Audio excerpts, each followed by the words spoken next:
want to take a second to update a story you may have heard a couple of weeks ago. You see, over the last few weeks, these stickers have been showing up around the UBC campus, claiming to be from the UBC Social Justice Center and claiming to love Hamas. And this led to widespread outrage. These photos went viral, and it led to widespread threats against students and representatives of the UBC Social Justice Center, which is even more troubling when you find out that these stickers were fake. They were not placed by the UBC Social Justice Center. They were placed by an independent contractor for the organization, Hillel. If you're not familiar, Hillel is a Jewish campus organization. Specifically, they, quote, envision a world where every student is inspired to make an enduring commitment to Jewish life, learning, and Israel. Now, a couple of things to note. They are working hard to distance themselves from the actions of this independent contractor. But they decline to answer questions about the contractor and how long they've been employed by Hillel. They're claiming, quote, this incident has nothing to do with Hillel BC. When Hillel found out about the activity, it terminated its relationship with the independent contractor who was doing some unrelated part-time work for us. Of course, they wouldn't say what the part-time work was, which is a little suspicious. But this is incredibly concerning. It's a reminder to listen to the people who are speaking up, not what other folks say about them. Like, if you see a protest supporting Palestine, listen to what they're actually saying, not what reactionaries tell you they're saying. There's a big difference.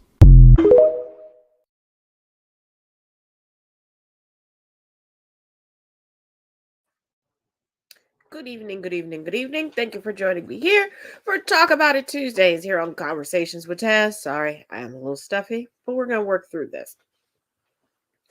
Once again, we get another verifiable act on a college campus that is anti-Palestinian. While everyone keeps telling us that anti-Semitism is on the rise.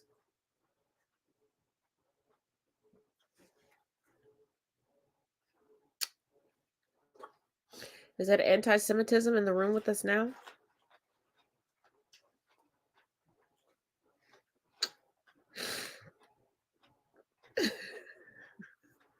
I didn't run away, Mr. Rogers. I'm still here.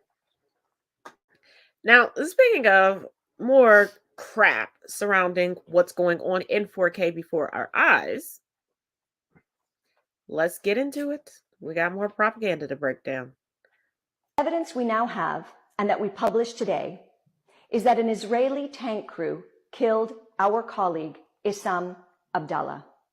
We condemn Issam's killing, and we call on Israel to explain how this could have happened and to hold to account those responsible for his death and for the wounding of our colleagues, Thayer al-Sudani and Maher Nazeh. Issam was a brilliant and passionate journalist who was much loved in this newsroom. At Reuters, we report the news of the world with accuracy, integrity, independence, and freedom from bias. It is critically important that our journalists are able to do so safely.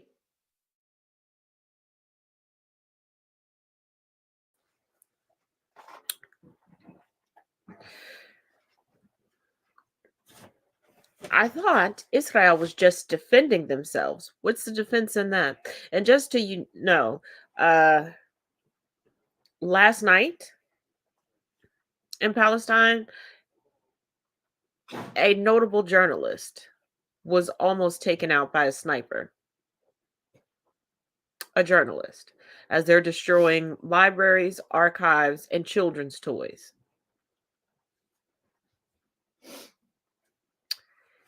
Yeah. Well, let's now take a look at good old Christian Zionism. Get comfy for this one. It's a bit of a long one.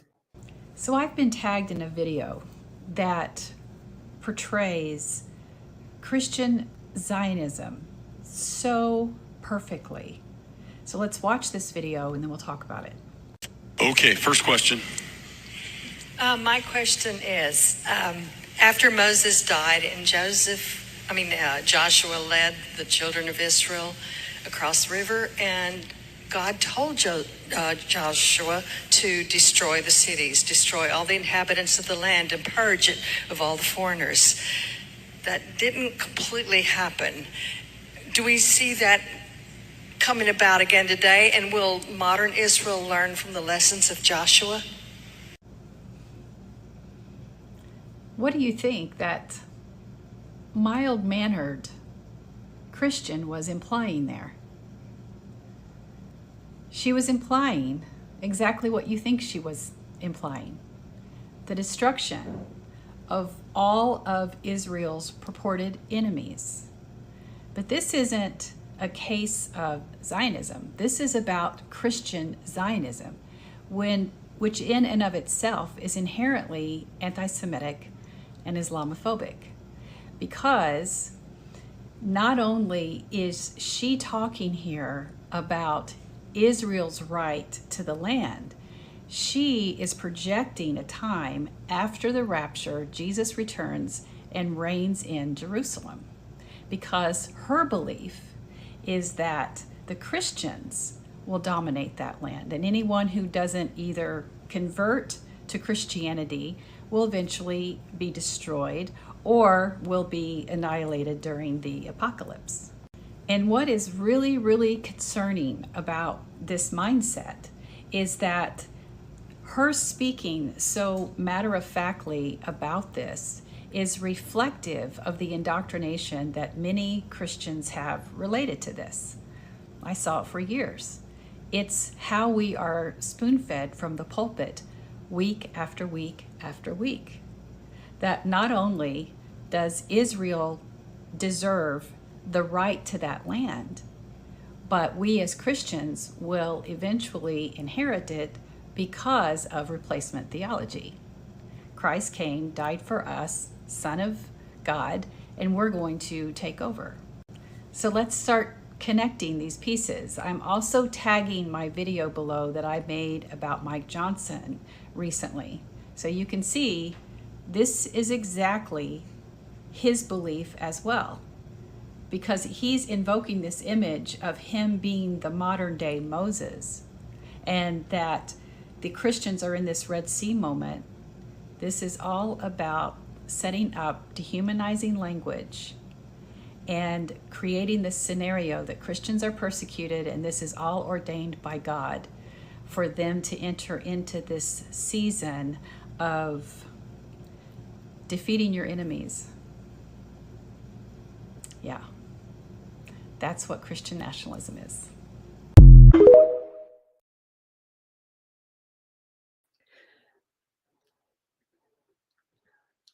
I also want you to think about something.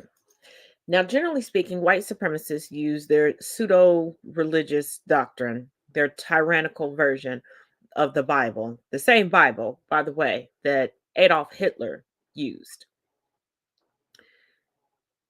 to push forth their hate and their beliefs. This is why, all of a sudden, people you've seen and witnessed be highly anti-Semitic, highly racist, highly misogynistic, are grabbing hold to what's going on specifically in Gaza. And you're getting one or two new iterations of them. Either they're positioning themselves as the foremost authority on updates and building a following in order to make money off of it, because why not? It's basically free labor for them. Or you see people jumping on the bandwagon of anti-Semitism and calling everything anti-Semitism, because once again, if you are distracted and looking over here for the boogeyman, but the boogeyman is right here, you're not going to see him. And they're hyping up members of the Jewish community that are willing to lie and put people's lives and livelihoods in literal danger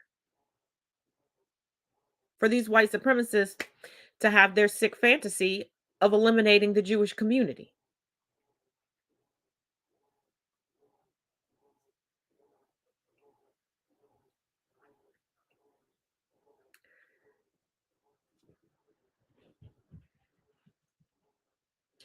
Because generally, white supremacists, who are also Christian Zionists, do not see Christianity as diverse. They see Christianity as white. And any religion that has any amount of diversity towards it, they hate, they have disdain for it. Look around.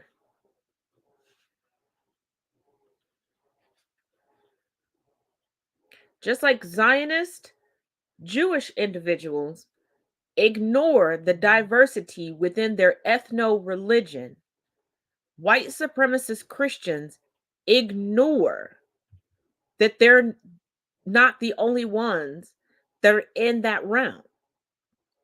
That's why Mormons automatically say that black and brown people are cursed and will never get into heaven. Scientologists put you in a hierarchy based on skin tone.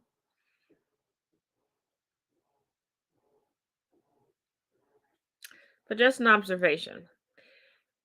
Now, this next one, grab a beverage, grab a snack. It's going to be a long one, but it is well worth the watch. I believe that everyone should be educated in what herbicide is, because I know people are bringing it up in regards to the Gaza Strip. But I want you to really pay attention and see if some things don't seem familiar on the soil you stand on every day. See you in 2 and 2. Take a look at this and then let's talk history. Israel's secret weapon, which may ultimately kill more Gazans than bombs, is disease. That's one of the reasons Israel has been targeting the Gaza Strip health systems and stopping clean water from getting in. They're hoping disease will accomplish even more than missiles. So what this is referring to is actually called herbicide, and it is absolutely not a new tactic for Israel. They've been using this tactic against Palestinians since the 1940s. So what exactly is herbicide? Let's discuss. So I chose this specific example of herbicide because when Russia did it against Ukraine, white people, the very same white people who are on the side of Israel, were completely up in arms. Remember all the white people with their I stand with Ukraine hashtags, but those same white people now say I stand with Israel? It's the hypocrisy for me. Anyway, let's talk about what herbicide actually is. Herbicide is a distinct form of mass violence characterized by the deliberate destruction of vital civilian infrastructure. We have seen Israel doing this constantly. They bomb hospitals. They bomb water tanks. Curious. Is Hamas inside of a water tank? In total disregard for international humanitarian law, herbicide is undergirded by a logic of collective punishment. Israel loves collective punishment, targeting civilian populations and the built infrastructure on which their lives depend. Ultimately, herbicide is the killing of a city. It's killing all of the absolutely critical and necessary infrastructure for a city to not just thrive, but survive. And like I said, this is not new for Israel. They have been doing this shit for over 75 years. How about I share an example? What I'm about to read to you is an excerpt from the book, The Ethnic Cleansing of Palestine by Ilan Papp. Ilan Papp, once again, is an Israeli, meaning he's from Israel, historian. And inevitably, when Zionists show up here and say that this is all lies and made up, I will remind you all that the information contained in this book is factual, it's documented, it's backed up, and in fact, a lot of it comes right from Ben-Gurion's journal. Ben-Gurion, I will remind you, is the first prime minister of Israel and the author and genocidal maniac behind Plan Dalet, which is the plan for the ethnic cleansing of Palestine. Once again, apologies for any mispronunciations. The herbicide continued into May with the occupation of Acre and the coast and Beisan in the east on 6 May 1948. In the beginning of May, Acre proved once again that it was not only Napoleon who found it hard to defeat it, despite severe overcrowding due to the huge influx of refugees from the neighboring city of Haifa, heavy daily shelling by the Jewish forces failed to subdue the Crusader city. However, its exposed water supply, 10 kilometers to the north from the Cabri Springs via an almost 200-year-old aqueduct, proved its Achilles heel. During the siege, typhoid germs were apparently injected into the water. Little germ warfare thrown in for good measure.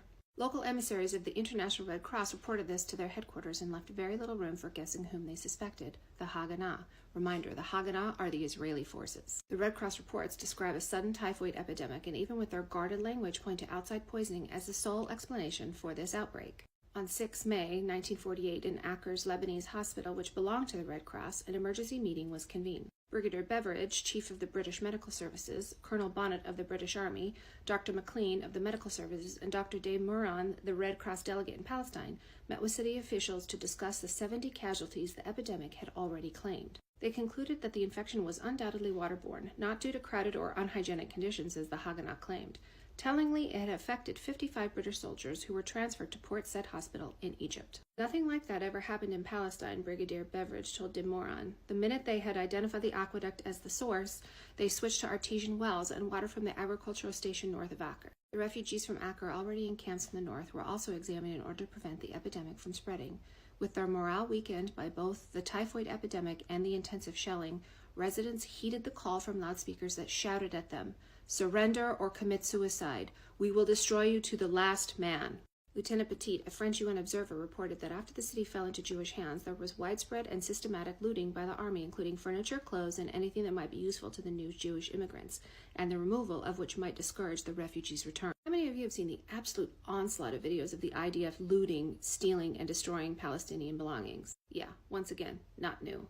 A similar attempt to poison the water supply in Gaza on 27 May was foiled. The Egyptians caught two Jews, David Horan and David Mizrahi, trying to inject typhoid and dysentery viruses into Gaza's wells. General Yadin reported the incident to Ben-Gurion, then Israel's prime minister, who duly entered it into his diary without comment. The two were later executed by the Egyptians without any official Israeli protestations. Ernest David Bergman, together with the Katsir brothers mentioned earlier, was part of a team working on Israel's biological warfare capability set up by Ben-Gurion in the 1940s. Euphemistically called the Science Corps of the Haganah. Israel has been committing acts of terror and crimes against humanity and breaking international law for over 75 years. The only difference between what they did then and what they are doing now is that the whole world is watching. So if you posted, "I stand with Ukraine," but now you say you stand with Israel, you are a hypocrite. If you posted that you stand with Ukraine and you have said nothing, you are a coward.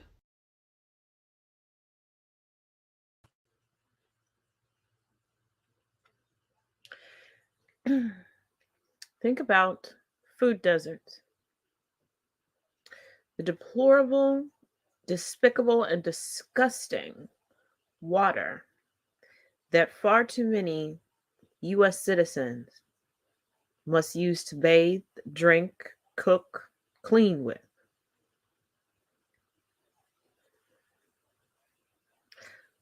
Lack of proper health care.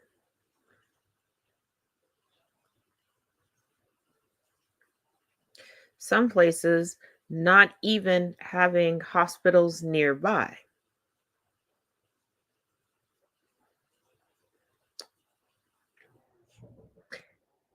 I have said many times that the United States, as far as the globe, is a teenager, and one of its younger siblings is Israel. Even though the United States is an adolescence, the world continues to learn its tyranny from the United States because the systems of oppression are so protected because you have so many citizens and residents of the United States denying that these atrocities occur, and you have other people around the world that are doing the same thing that are going to turn a blind eye. And just as we are watching with Gaza, that even President Biden is now having to publicly change his tune and finally start to check his buddy BB from Philly. Yeah, because it got leaked. What has been in articles and sound bites and major news outlets, Biden pretty much handed BB his ass today from what's being leaked out. Still waiting on further confirmation as to precisely what he said and how he said it. But if this can happen,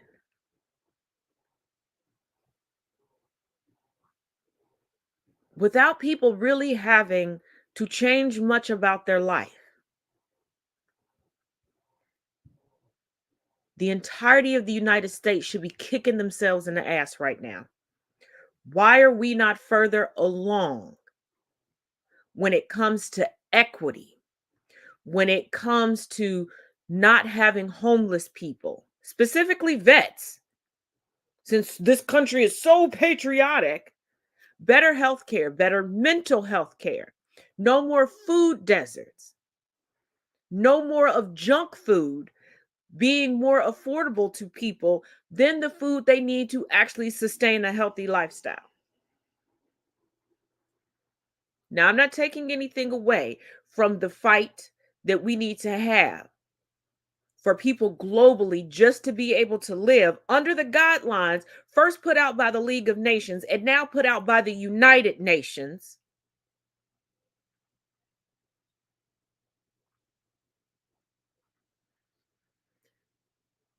But we can multitask. We can chew gum, walk, breathe, and blink all at the same time. Because as you're noticing what's going on in other parts of the world, connect the dots. Connect the dots. This will show you why Black, brown, indigenous people of color, we're not shocked at what's going on.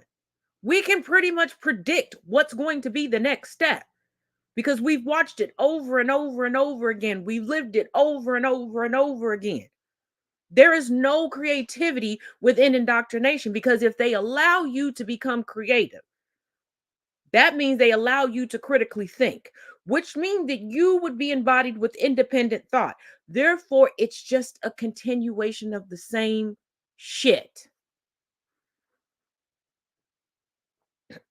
When people go, I couldn't imagine what it would have been like to live during the days of chattel slavery. Honey, you've been living through the days of chattel slavery. The same basis has just, it's been recycled and recycled and recycled and recycled. We want to argue in the United States about recycling plastic and glass. We don't recycle tyranny and hate and discrimination and oppression. We've recycled it and exported it all around the world for free. Actually, we've paid to export it.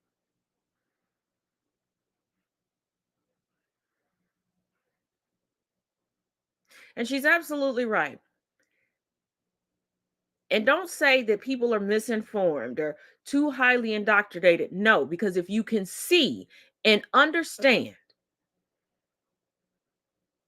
why it's okay for Ukrainians to take up arms as civilians to defend their homes, and you're okay with Ukrainians being able to be refugees and seek asylum within the United States, you understand you're just racist. That's why you don't want Black and brown people coming across the southern border. And you're only focused on the southern border. It's far easier to get through the northern border. You know that because that's how most of your ancestors came up and through here. Some of y'all, your mamaws and your papaws. The vast majority of the northern border is not patrolled. East and west coast, not patrolled. Easiest way is either on a plane or on a boat, on a vessel. Go right into the dock. Where's customs? Nowhere.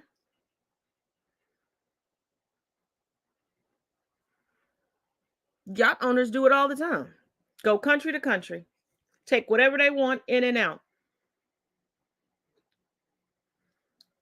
So worried about the southern border for people having to escape situations that the United States created for them. So you could have a new iPad, a new cell phone, a new designer bag, but no health care. And your lights are only on 3 months out of the year.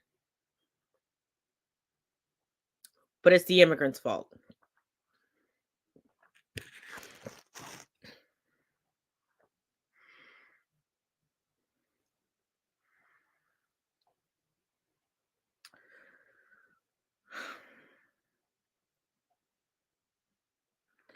Now, let's move on to propaganda skewed reporting. This is a short one. I try to bring y'all a little balance, okay? This is really good journalism from CNN. Man in military fatigues. It's interesting because when I see the real video, it looks just like a member of the IDF.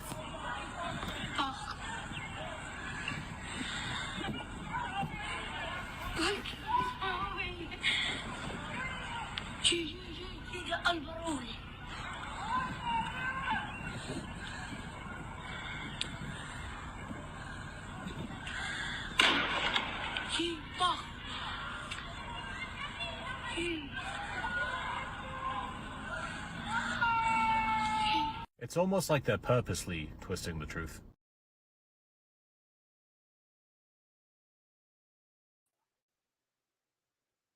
Bingo boingo. But like I said, that's nothing new. Absolutely nothing new. Because if a Black, brown, indigenous person of color is murdered,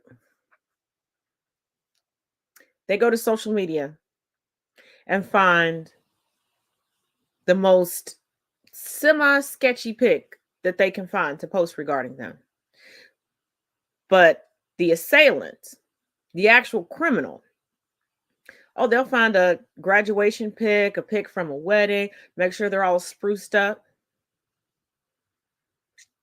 Like, you all do know they have the ability to contact the families just like they contact them for a statement. They can ask for a photograph.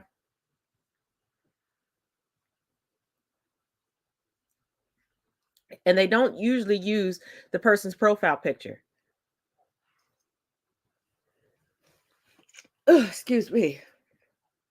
Because generally, you like your profile picture, so you put it out there. Ugh, excuse me. Whew.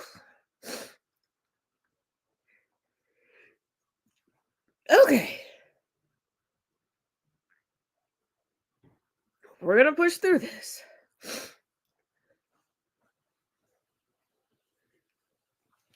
Or maybe not. I don't know. Bear with me. But that's what they're going to do. They always want you to sympathize with the complexion for protection. And when you don't sympathize with the complexion for the protection and the complexion for the protection gets actual consequences, they lose their shit. Case in point, Hannah Payne down in Atlanta, Georgia. 2019. She chased down a 62-year-old Black man who was having a medical issue. Shot him. Started lying about it from the beginning. While in police custody, sitting in an interrogation room, she claimed that she had been scratched up everything else. She sat there and bit her acrylic nails off and licked them. If you know anything about DNA collection, there went the sample right there. Which shows me, and evidently the jury, because she was found guilty on all charges today. The sentencing will be Friday. I will be bringing you the details if you follow me over on TikTok. The scratches more than likely came from her. She claimed that her shirt was ripped. I looked at the pictures. It looked cut, like with scissors, cut. I've had shirts ripped. I've also had to have a shirt cut off of me due to a medical emergency, and that's surely what it looked like. But the first time she cried actual tears was when she was found guilty today. And shouts out to the court TV anchors that had a good chuckle at her mother, who went out to the parking lot, closed the door of her car, and screamed, "Baby girl, you knew your daughter was guilty." What they did, they had a good old chuckle.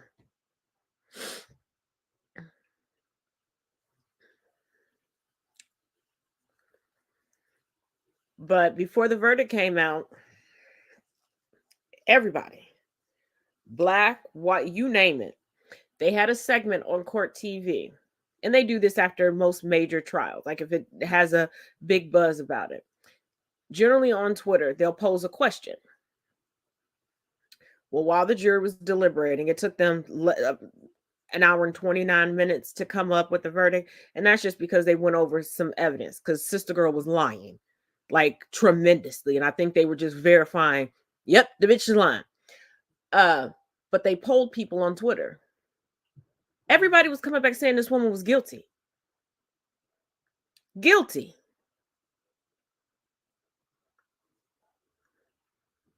But her attorney, who she was acting like the paralegal to, and her mother were just like, no, she's a white girl. She's gonna get off. They don't put us in jail. Honey, baby, sweetie, boo-boo. It is not 1920. Now you like Akon, locked up. You might see freedom in 30 years. You might. Maybe.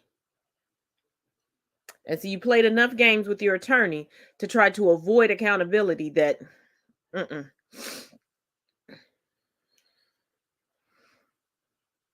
You're right.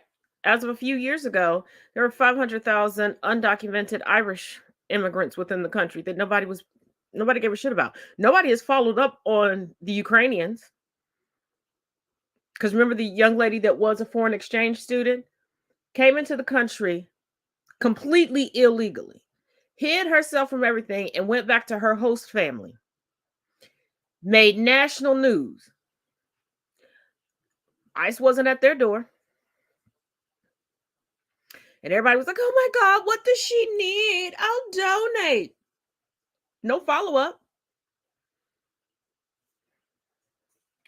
Hell, look at the vast majority of wives and mistresses of Trump and those on Capitol Hill. Yeah, I said it. The ones that barked the most either came out of an immigrant vagina that was undocumented or are coming in an immigrant vagina that's not documented.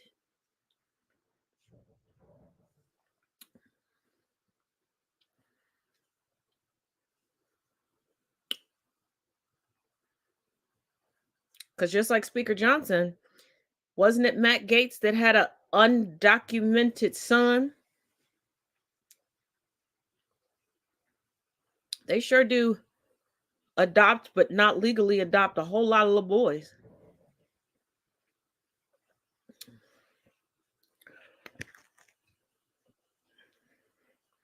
But speaking of MAGA, there was an epic floor rant. Want to see it? I know you want to see it. Hold on. I'm going to show it to you. MAGA Republican or not, I'm down with someone who enjoys 1 or 2 or 12 martinis during their lunch break. Watch. So, as one of your so-called MAGA Republicans, who again, I don't apologize for, because under MAGA Republican leadership, I might remind everybody, crime was down. Crime was up. Crime was down under the last administration. Clearly, crime was down. Inflation was up. Looks like you've been hanging out with Judge Jeanine Pirro, huh, Lisa? How many bottomless brunches have you two crazy gals hit up in the DC area? Crime was up. How do you mess up? The words are written on your paper. Unless there aren't any words on the paper. Probably just a bunch of doodles. Lisa Hart's Donald forever. You're really giving Lauren Boebert a run for her money for the 2023 Babbling Idiot Award. But Representative James McGovern, Democrat from Massachusetts, didn't waste an opportunity to throw his own dig. Speaker, oh my goodness, I had trouble following the gentle lady. Crime was up or down in the last administration. The one thing I can say with certainty is that crime was way up in the White House in the last administration, without a doubt. And that's how you throw shade. Clearly. Anyways, bye.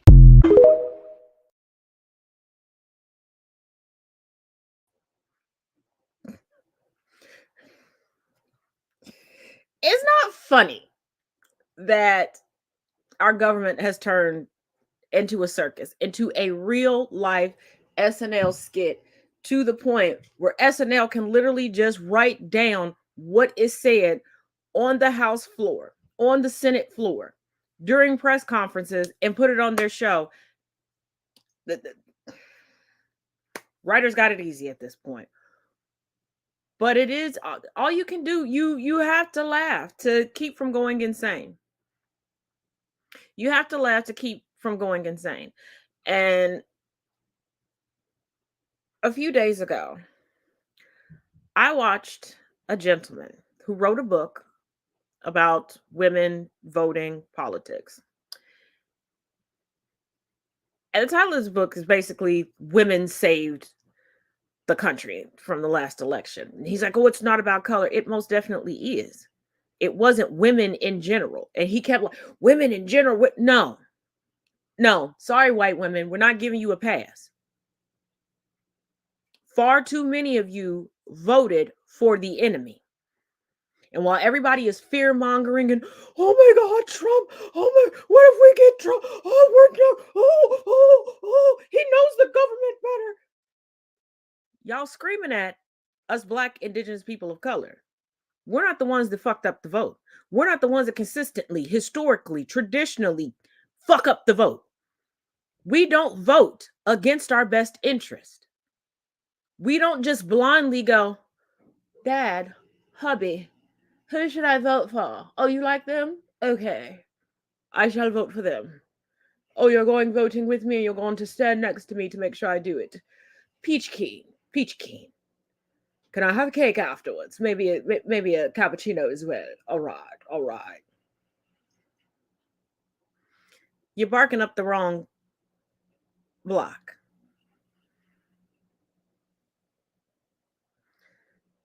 Stop trying to give people credit for shit they did not do. Also, can everybody stop with the fucking Trump panic? Going, well, he's already been in the White House. Now he understands how the government works. No, the fuck he doesn't. He never did, and he never will. Plus, we see his cognitive decline. And before you try to argue, we go, but Taz, once you're in a position, you learn. He never did anything regarding the job description of POTUS. And if you look at any of the filings that he's forcing his legal team to push forward and put before the court, he does not know how anything works. That's why he thinks that on day one of his presidency, he can be a fucking dictator. He already tried and realized he's going to get shut down. There are checks and balances. Even as fucked up as the checks and balances are working or not working right now, they still exist. He tried to get out of court proceeding by claiming he had presidential immunity. He loves Nixon so much, but paid no attention to the history surrounding Nixon. Even when Nixon tried to veto critical legislation, Congress was like, motherfucker, you're just here because all of us cannot fly out to go meet with world leaders. Sit down. Here's the legislation. Don't touch it again. Like I said on TikTok, the amount of entities Trump would have to get rid of and the people he would have to get out of their positions that he didn't appoint, he has no power to appoint them or take them away.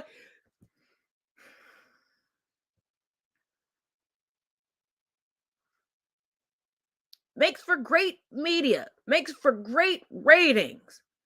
But can y'all think? And what's really, truly frustrating are the people who follow me on multiple platforms that fall for this shit. As many times as I break it down for y'all, like, huh?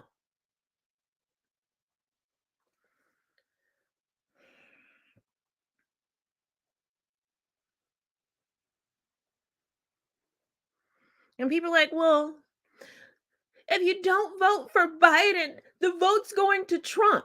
Are y'all forgetting that coast to coast, they're fighting for Trump not to be on ballots? They have to get through the primary because primaries are not national. Side note, stop trying to look at national polling to determine primaries. There's no national primary. So why are you looking at national numbers to determine something that's local? Once again, all of media is fucking with y'all, making Trump look more popular than what the fuck he is. And that's the problem. That's why I keep giving y'all their email addresses so you can contact them and tell them to stop the fuckery. They want to criticize Trump and his sycophants for trying to pull the wool over everybody's eyes, but they're doing the same thing for ratings and for talking points and for content. These are professionals. These are not people on the internet like myself giving commentary. I should not be more well-versed than them. But back on subject.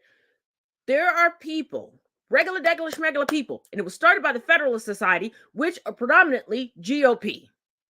There are conservatives that are also Democrat. There are conservatives that are also independent. You catch where I'm going.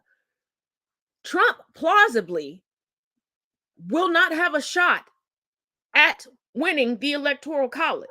He will not have the Electoral College votes. The fear-mongering needs to stop. Look at the history as it's unfolding. Look at the facts as they're being presented straight to your face. And once again, debating something a year before it happens. We're at 11 months now, before the fucking election. People haven't even really fully campaigned for real. Thus far, they've been doing just enough to make it to debate stages, etc. They've done just enough to make sure their name can be on ballots in certain places. And please do not email me or DM me about another third-party candidate that isn't even on the ballot for the state that they fucking currently live in. No, I'm not going to waste my time researching them to tell people about them. For what? For what? And you're going to tell me your first foray into politics is the president of the United States? Kiss my ass. Kiss my ass. But you have to look at the facts.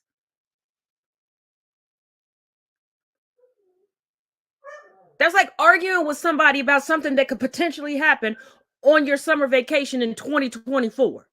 The fuck? Or arguing with them, well, for my 50th birthday, that's 5 years away, I want to go to this restaurant. No, you don't want to go to that restaurant. That's just stupid. But that's where I want to go. It's because I promise you, by the time we hit the new year, motherfuckers going to be on to a new topic.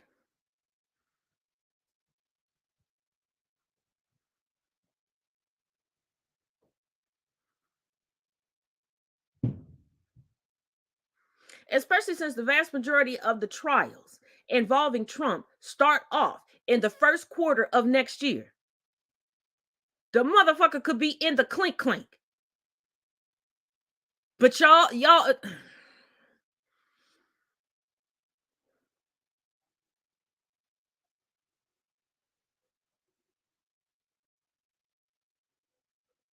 So worried about fear-mongering that, but you're not concerned about the real threat of alumni associations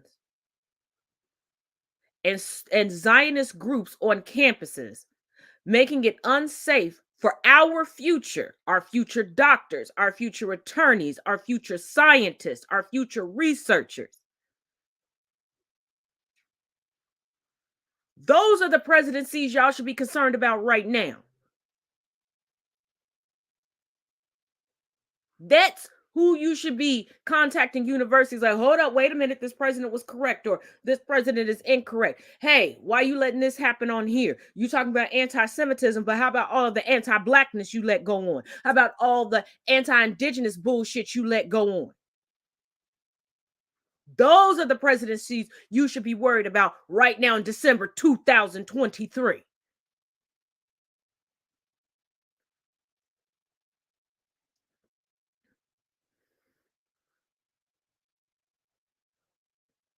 But you're worried about...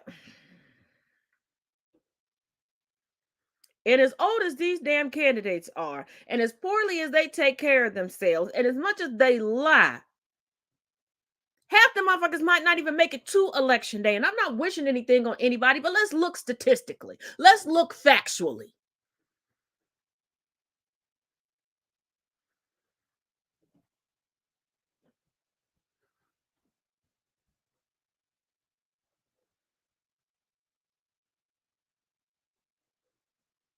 You talking about, well, because of Gaza, I just can't do that. But vote blue. Blue, red, green, purple, orange, rainbow colored, spackled in stars. Too many of them are under the foot of a Zionist or a pro-Israel organization that's forcing them to do everything.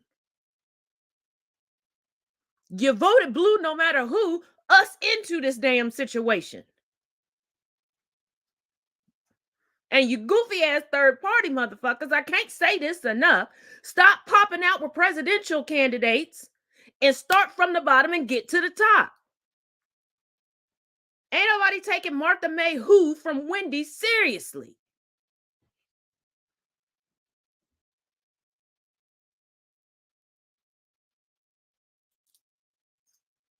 God damn.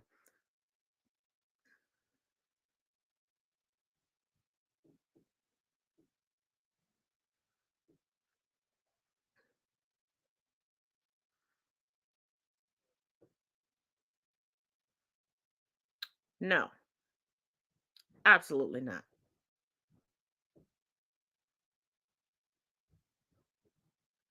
And above all else, if you're going to fearmonger Big Z Zionists, learn some goddamn history first.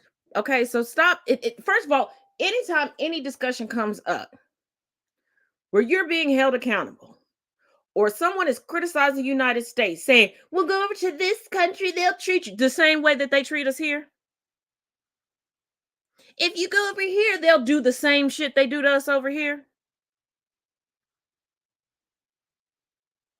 Stop acting as if gay people only exist within the United States. Stop acting as if Black, brown, indigenous people of color only exist in the United States. I'm so damn tired of people who live in the United States acting as if the United States is the whole fucking globe. And the reason why I say United States is because America is our continents. If you're going to talk about being American, stop worried about the southern border. Because Mexicans are American also. Canadians are American also. Because it's the United States of America. This is why you goofy motherfuckers think Africa is a country and not a damn continent. I swear for God.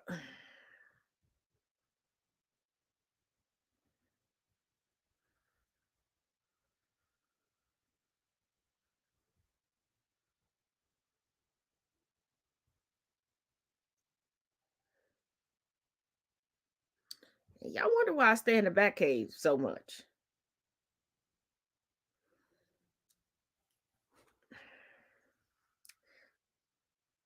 It's ghetto and it smells outside with the public. It really is. But I need y'all to think.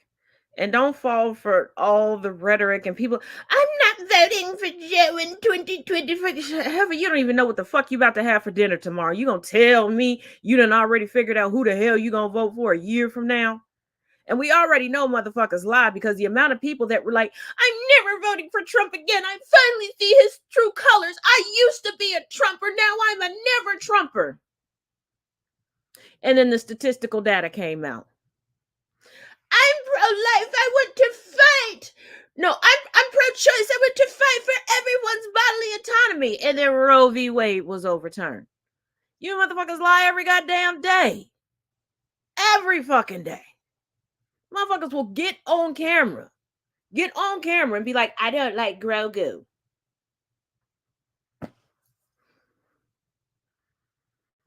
So no, I'm not about to sit here and stress myself out as everybody goes back and forth volleying about this, that, and the other, and white folks, especially cis white men.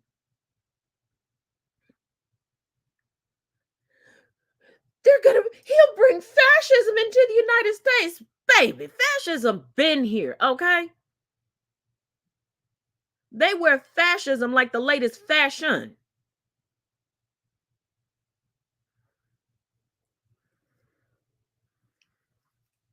Like one person told me, I don't tokenize my family. I live in Texas where they're making it illegal to be gay here. I said, so you made my point for me. You're fear-mongering because you're afraid it's happening to you now. You probably don't even like that goddamn family member. They deleted their comment. They didn't want to talk to me anymore. I keep telling people, I'm a nice person. I'm not benevolent. Some people think that I'm mean because I am very matter of fact, and I'm going to talk to you in facts. But please, y'all, there is enough in life to be stressed about. There really, truly is. Stop stressing about something impending when it's already here. Take a look to the right, to the left, and up and down. It's here.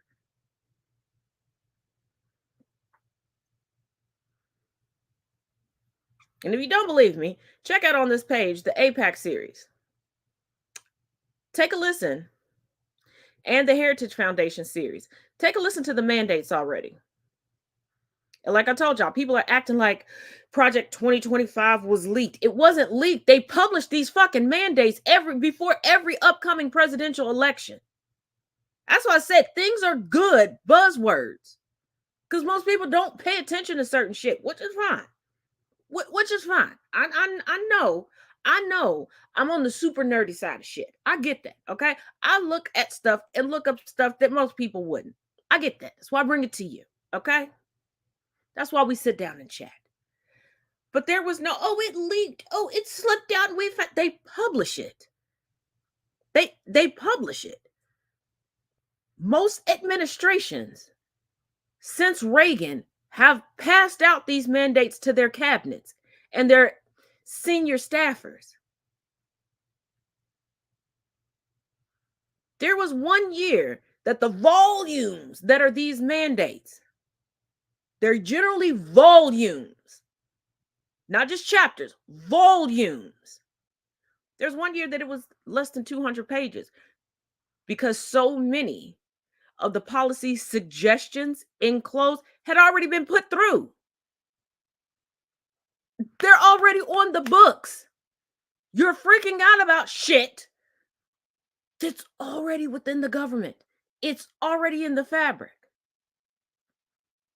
The latest mandate that includes Project 2025 is a part of a larger mandate. They didn't tell you that about Project 2025, did they?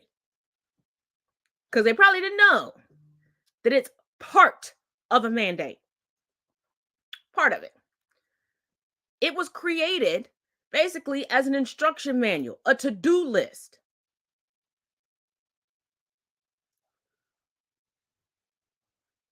For the upcoming administration.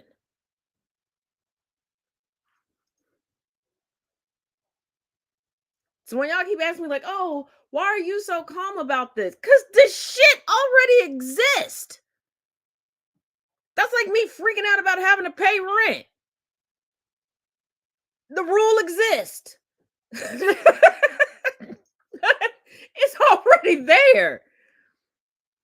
And people are like, well, we won't be able to protest. Honey, baby, boo, I'm black and queer. I already can't. And I got a vagina. They're like, they're going to put us in concentration camp. Been to a prison? Been to a low-income neighborhood?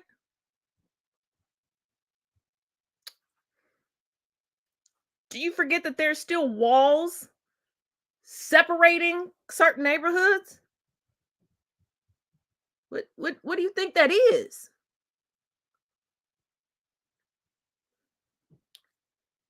Because when I used to live in Frankfort, Kentucky, there was a whole, I guess you could call it subdivision for like government assisted housing.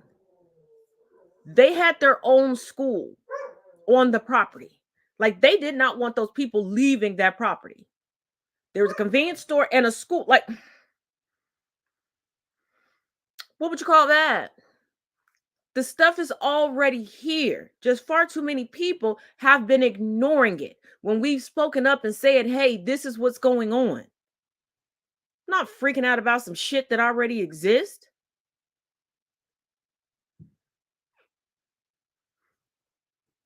No.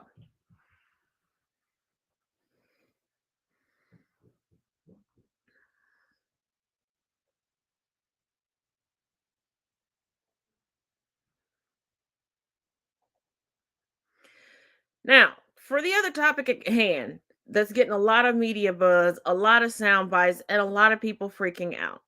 I know they call them entitlements. I don't see how it's an entitlement because it's your fucking money essentially put into a government-sponsored savings account for you to draw upon when you're retired. But rich people keep taking advantage of it when they don't even pay their proper portion into it. So I don't see how they're drawing whatever. But Y'all know I can't stand Ronald Reagan. Like at all. Like at all. And that's why I think it's karma that both his kids are gay. But there were times that he did slip up and tell the truth. And it seemed like he understood what he was saying, because them smart particles are quite questionable. But take a look about what he had to say about Social Security. Social Security has nothing to do with the deficit.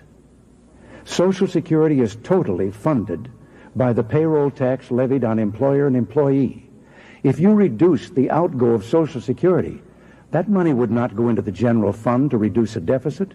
It would go into the Social Security Trust Fund. So Social Security has nothing to do with balancing a budget or erasing or lowering the deficit.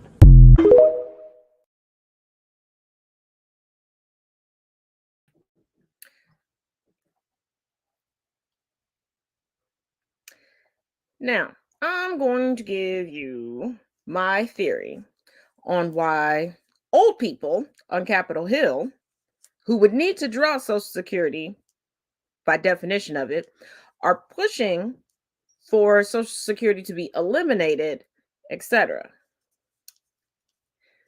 Rich people don't like each other.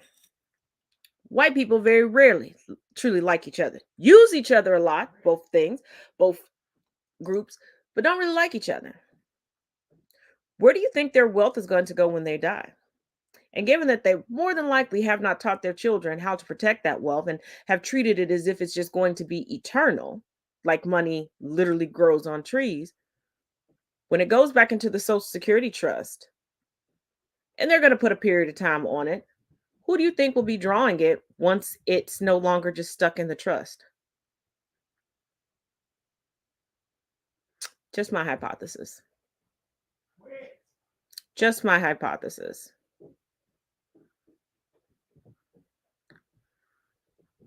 Because that would be like, as sickly as I am, as much as I have to go to the hospital, it would be like, I get fresh out the hospital and then start a campaign to get the hospital down the street from me shut down.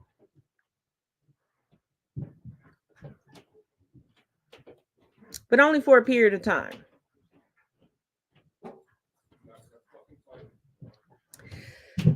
But you know, what do I know? I'm still here, Mr. Rogers. Just took a little time off. But as you can hear in the background, the crackhead is crackheading. But hey, he just now started crackheading at 59 minutes and 30 seconds. So that's progress. That is progress. But as always, thank you for joining me. Tomorrow, make sure you bring somebody back with you. As always, each one teach one, each one reach one. Still the motto.